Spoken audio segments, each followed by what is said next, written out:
मेरी love marriage के खिलाफ मेरे घर वाले थे, इसलिए मैंने भाभी को घर वालों को मनाने के लिए कहा, लेकिन मेरी भाभी मेरे से कुछ मांगती है। उसने कहा, देवर जी मैं घर वालों को मना लूंगी, लेकिन एक रात तुमको मेरे साथ सोना पड़ेगा और मेरी गुफा में अपना केला डालना निकालना पड़ेगा।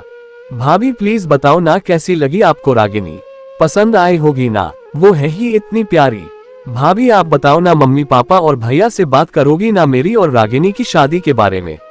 नंदिनी के देवर शेखर ने पूछा तो नंदिनी बोली, सच में देवर जी बहुत अच्छी लगी मुझे आपकी पसंद। अब तो रागिनी को ही बनाकर लाऊंगी अपनी देवरानी, वादा है आपसे। आप बेफिक्र हो जाओ, आपके भाई और मम्मी पापा जी को मनाने का काम मेरा, लेकिन अभी कुछ दिन रुक जाओ। रमा जी की नंद की शादी हो जाए, आपके भैया आ जाए, तब उनके सामने सबसे बात करूंगी। भाभी सच में आप दुनिया की सबसे प्यारी भाभी हैं। सच कहते हैं लोग, भाभी माँ का रूप होती है। आप मेरी भाभी ही नहीं सबसे अच्छी दोस्त भी हो, शेखर ने खुशी से झूमते हुए कहा। शेखर अपनी भाभी नंदिनी से अपने दिल की हर बात कह लेता था। दोनों हमउम्र थे तो दोनों की अच्छी बनती थी। शेखर के भैया गोविंद रेलवे में सरकारी नौकरी करते थे तो दूसरे शहर में रहते थे। पहले तो नंदिनी भी वहीं रहती थी, लेकिन अभी 6 महीने से अपने सास ससुर के साथ रह रही थी। 2 महीने पहले ही प्यारे से बेटे को जन्म दिया था। नंदिनी सोच रही थी रमा जी की नंद की शादी पर जब गोविंद आएंगे तो उनके साथ चली जाएगी। अब तो उसने माँ जी से सीख लिया है कि बच्चे को कैसे संभालना है, और गोविंद भी तो बेचारे 6 महीने से अकेले ही एडजस्ट कर रहे थे। शेखर, तेरे भैया का फोन आया है, उसकी गाड़ी 1 घंटे में स्टेशन पहुंच जाएगी। मोटरसाइकिल ले जा और बुला लाओ उसे। शाम को रमा के ससुराल के लिए निकलना है तुम तीनों को। शेखर की माँ ने कहा। अरे माँ, आप और पापा भी चलना ना। कितना कहा है दीदी की सास ने आप दोनों को लाने के लिए। अरे छोरा, दिमाग तो ठीक है, बेटी के घर का पानी भी पियो तो नर्क मिलता है, और तू अपने माँ बाप को शादी में ले जा रहा है अपनी बहन के ससुराल। नंदिनी की बुआ सास अंगूरी देवी ने कहा। अंगूरी जी पुराने ख्यालात की महिला थी, घर की सबसे बड़ी थी, घर में उनकी बात कोई नहीं टालता था। शेखर के पापा को उन्होंने ही पाल पोसकर बड़ा किया था। बहुत ही छोटे थे जब उनकी माँ का देहांत हो गया था। नंदिनी तैयारी कर रही थी, शाम को नंद के यहाँ जाना था। आज उसने गोविंद की पसंद का खाना बनाया था। पूरे 1 महीने बाद घर आ रहे थे। नंदिनी बड़ी ही बेसब्री से अपने पति का इंतजार कर रही थी। शेखर को भी गए बहुत समय हो गया था। बार बार फोन मिला रही थी, लेकिन दोनों में से कोई फोन नहीं उठा रहा था। जैसे जैसे समय निकल रहा था, सभी घर वालों की बेचैनी बढ़ती जा रही थी। सबके मन में अजीब अजीब ख्याल आ रहे थे। थोड़ी देर बाद एम्बुलेंस की आवाज आए और सब लोग दौड़कर बाहर की तरफ भागे। एम्बुलेंस में गोविंद की लाश थी। ट्रेन पूरी तरह से रुक भी नहीं पाई थी और वह जल्दी में उतर रहा था, जिसके कारण वह हादसे का शिकार हुआ। शेखर के लिए अपने भाई को इस तरह घर लाना दुनिया का सबसे कष्ट का काम था। मम्मी पापा और नंदिनी तो बेसुध ही हो गए थे। नंदिनी की दुनिया ही उजड़ गई थी और 2 महीने के बच्चे के सिर से पिता का साया उठ गया था।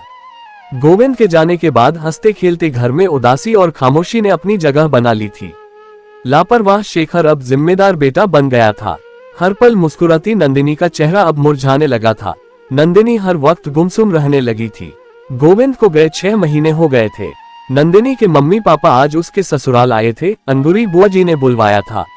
शेखर और नंदिनी को भी वहीं बैठाया गया। बुआ जी ने नंदिनी के पापा से कहना शुरू किया, शर्मा जी, नंदिनी आपकी बेटी ही नहीं, हमारे घर की बहू भी है। गोविंद तो चला गया, इन दोनों का साथ शायद इतना ही लिखा था ईश्वर ने। लेकिन अभी उम्र ही क्या है बेचारी की, पहाड़ जैसा जीवन अकेले कैसे काटेगी। इसलिए मेरा तो यही फैसला है कि नंदिनी को उसके देवर के लिए बैठा दो। आपको सिर्फ बताने के लिए ही बुलाया गया है। 15 दिन बाद बड़ा ही शुभ मुहूर्त है। उसी दिन इन दोनों का विवाह करवा दिया जाएगा। आप कहीं ना कहीं अपनी बेटी की शादी तो करेंगे ही, कहीं बाहर जाएगी तो हमारे बेटे को भी साथ ले जाएगी। इससे अच्छा है घर में ही रहेगी और इसका जीवन भी संवर जाएगा।